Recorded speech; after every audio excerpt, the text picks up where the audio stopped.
Hello everyone and welcome to the hands-on demo on AWS Secrets Manager. So in this demo, we will create a secret in AWS Secrets Manager. We will retrieve and use the secret. We will create a Lambda function to access the secret. We will test the Lambda function and we will finally clean up all the resources. So this is the demo overview. So we have a Secrets Manager service. We will create a secrets over here. Then we will use Lambda function to programmatically retrieve the secret.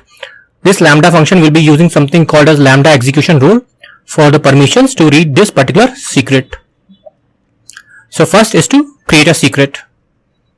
So I have logged into AWS console. I am working in North Virginia, US East 1 region. So search for Secrets Manager.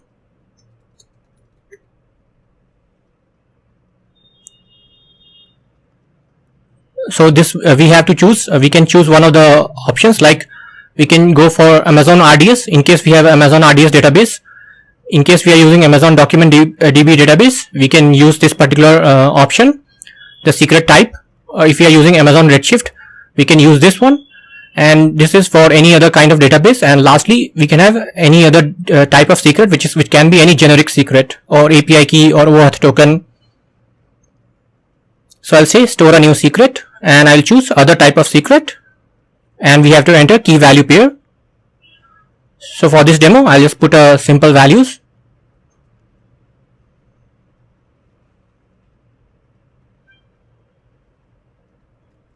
But if you choose any of the other options, you will see that it will be shown in the it will not be shown. So they'll be like, it will be masked. But in this case, it will just show key value. If I say plain text, it will be like a JSON format, so you can directly copy paste. So it will be like you can have multiple key values because it's a JSON document. So that's why you can say add row also, but I will have only one. So I'll keep this and default encryption key. Click on next. So give a name. So I'll give a name. You can give a simple name. You don't need a slash, but it's a good practice in like typical production environments to like segregate based on some kind of naming convention. So it will be like dev, prod, staging, and if it is database, application, and finally credentials can also have its name, like credential 1, credential 2, or application name. So I'll give it a name. Rest all is fine, and click on next. So if you were using database, you can have automatic rotation also, but we will not be doing this. And you can create a rotation function, but so that rotation function will be a Lambda function that will be in charge of rotating your secret. So it will take the old secret, it will update in the database as well as in the Secrets Manager. So there are two services, right?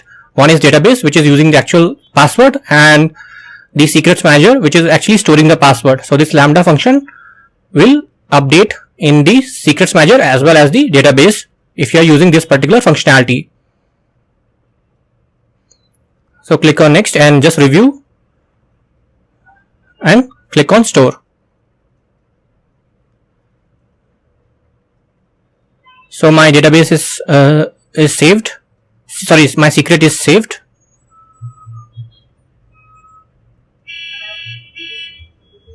So we have seen this. This is the list, and you can on the console, because you have permission, you can actually view the value also. So you can click on this one, and you can click on retrieve secret value, and this will show the secret value. So this is manual, but most of the time we will have some kind of application code where we will fetch for example, application passwords, application keys, API keys. So for this, I'll showcase how to use that in a Lambda function. So but the code will be same. So you can use in your application also. So I'll search for Lambda. I will open this in a new tab.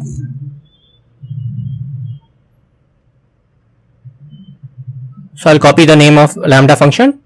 This will be runtime will be Python 3.12. So create a function.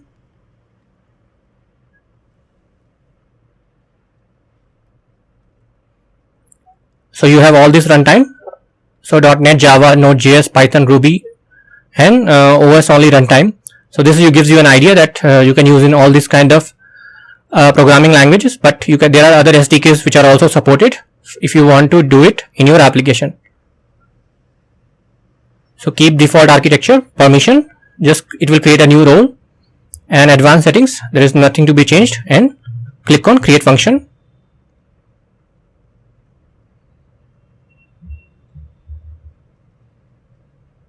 I'll try again, create function.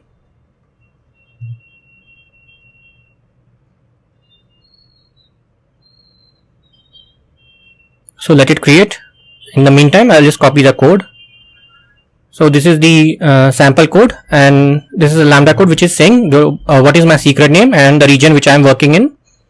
Then it will initialize the secrets manager client, and this client through get secret value, it will get the key first, and once it gets the key, it will get the value, because it's a key value pair. So here first it will get the key and then the value, then it will return in this particular. And for the Lambda, this is the entry point Lambda handler, and this Lambda handler will just show the value on the console, username, password. So I'll copy the whole code, and if I scroll down under the code, I paste the whole code. So this is how it looks like. I'll just maximize it once. So this is the whole function code, and make sure you click on deploy so that it gets saved.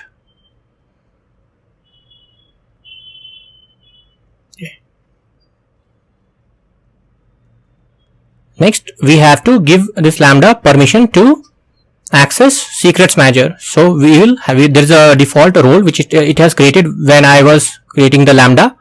So I'll just edit that particular role and add the necessary permission policies. So I go to the configuration of the Lambda function.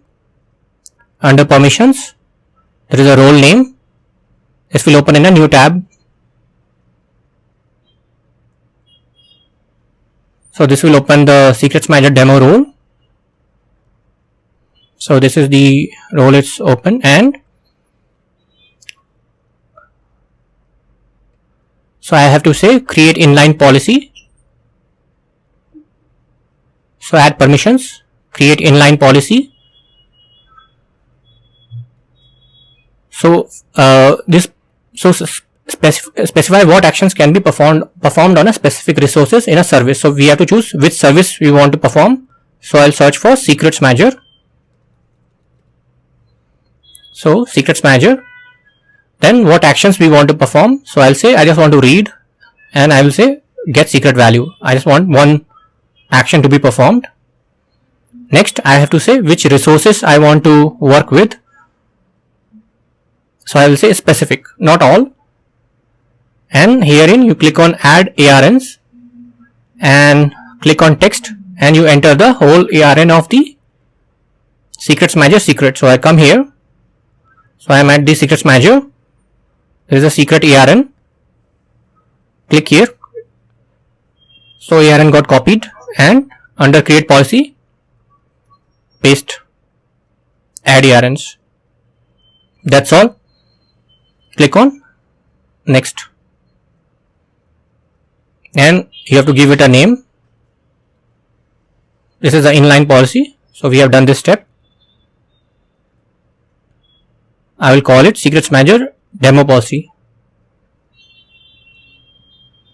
and click on create policy. So now you will see under this role, so this is the execution role, this is the demo policy which we have just created, and if I just expand that, this is how the whole policy looks like. So we have just created this one manually. If you have the JSON, you can just copy paste, and it will have the same effect. Now we will test the Lambda function.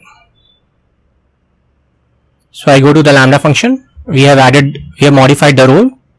So go to code tab.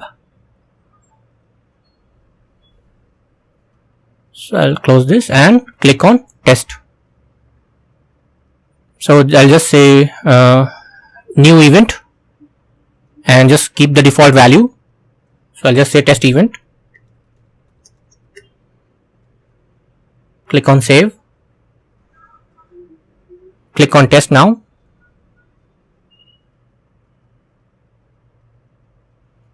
So Lambda function ran successfully. So it has successfully retrieved the username and password from the Lambda, from the secrets manager. So this Lambda function has successfully fetched it from the secrets manager, and there are no errors. So we have tested the Lambda function execution result, and finally we'll clean up all the resources. So first is to delete the secret. So I come here on the secrets. So click on actions, delete secret, or else you can go to the secrets. You can see all the secrets, and okay, you have to still click it. There is no checkbox. So actions, delete secret, and for this you have to wait at least 7 days. Then it will get deleted. So it will be scheduled. So this is done, and next is to delete the Lambda function. So if you come to Lambda function, actions, delete function, and click on delete. Lastly, we can delete the Lambda execution role also. So I am at the Lambda execution role page and click on delete. I'll copy paste the name.